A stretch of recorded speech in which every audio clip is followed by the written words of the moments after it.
लोहे के चने चबाने जैसी थी बंगाल की राह। फिर आखिरकार किसने और कैसे तोड़ डाला ममता का अभेद्य चक्रव्यूह, बदल दिया दीदी की सियासत का भूगोल। नमस्कार, आप देख रहे हैं न्यूज़ 18 का डिजिटल प्लेटफॉर्म और मैं हूं आपके साथ श्रुति श्रीवास्तव।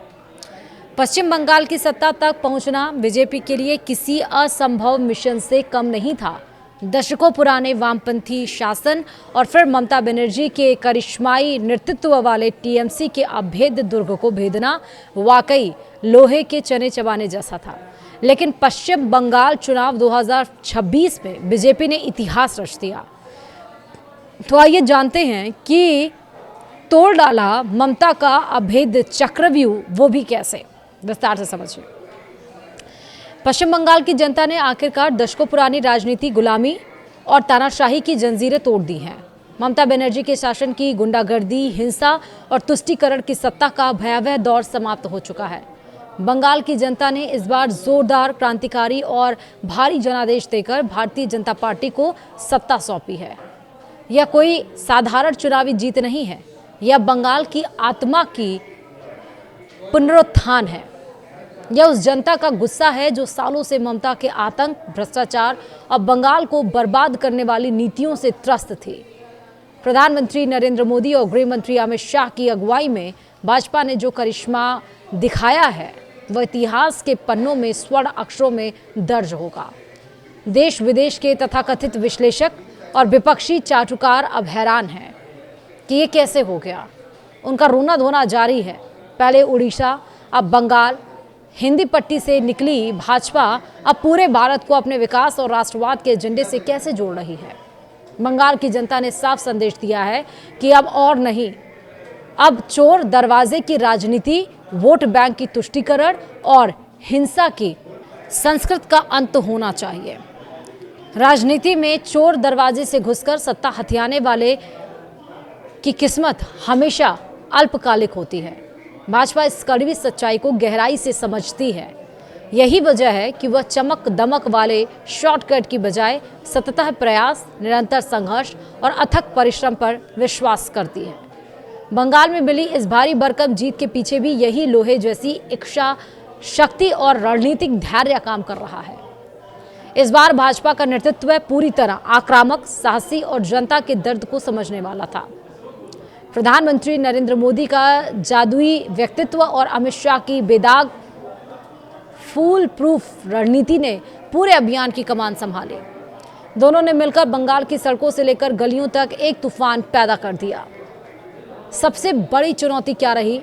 बंगाल जीतना भाजपा के लिए लोहे के चने चबाने जैसा कठिन से ज्यादा कठिन था। राज्य की जटिल जनसंख्या संरचना सबसे बड़ी बाधा थी।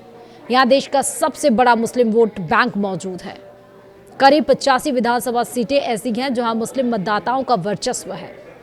2021 में टीएमसी ने इनमें से 75 सीटों पर कब्जा जमाया था।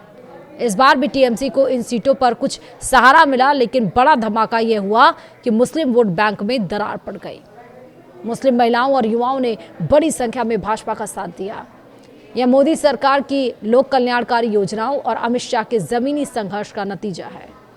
शाह ने मुस्लिम समुदाय को वोट बैंक की तरह इस्तेमाल करने के बजाय उन्हें आर्थिक मुख्यधारा में लाने का साहसिक प्रस्ताव रखा।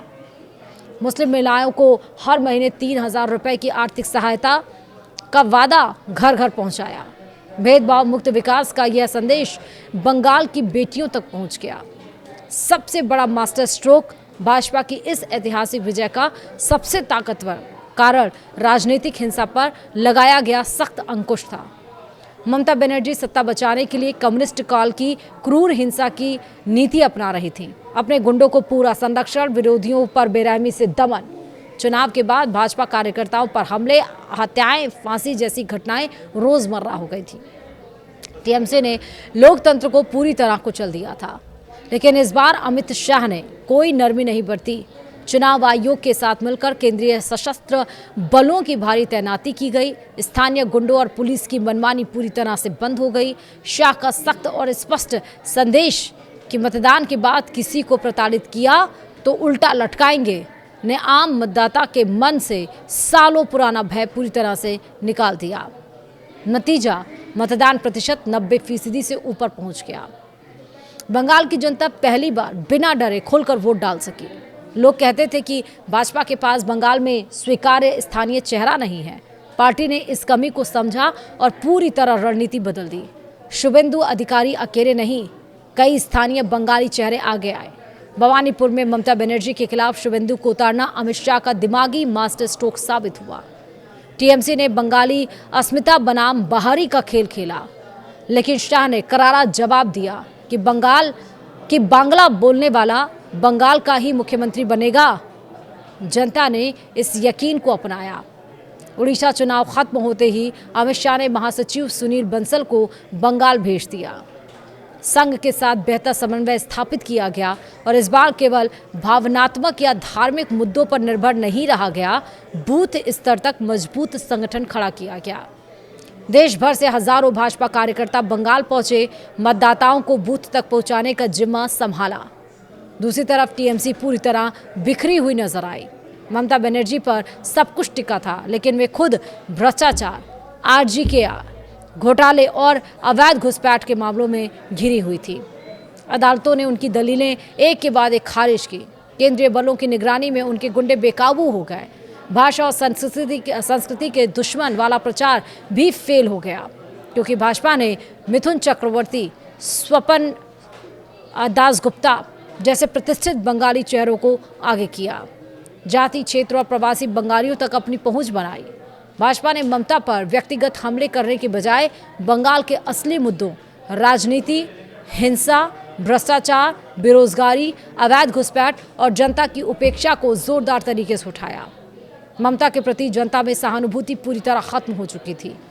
पूर्वी भारत में पश्चिम बंगाल भाजपा के लिए आखिरी बड़ी चुनौती थी। मोदी अमित शाह की जोड़ी ने इसे पहले की तैयार रखा था। इस जीत के साथ भाजपा का वोट शेयर लोकसभा के 38% से विधानसभा में लगभग 48% तक पहुंचने का अनुमान है। यह पूरे देश के लिए गेम चेंजर है। विपक्ष के लिए यह एक नया, बड़ा और कठिन संकट है। बंगाल की यह शानदार जीत साबित करती है कि निरंतर परिश्रम, साहसी स्थानीय नेतृत्व, विकास की सच्ची राजनीति और सख्त कानून व्यवस्था का मिश्रण अजेय है। भाजपा अब पूर्व से पश्चिम तक अटल रूप से स्थापित हो चुकी है। बंगाल का यह जनादेश न केवल राज्य की राजनीति बल्कि पूरे राष्ट्र की दिशा बदलने वाला ऐतिहासिक फैसला है। आपका क्या सोचना है, कमेंट में मुझे जरूर बताइएगा। वीडियो में इतना ही। नमस्कार।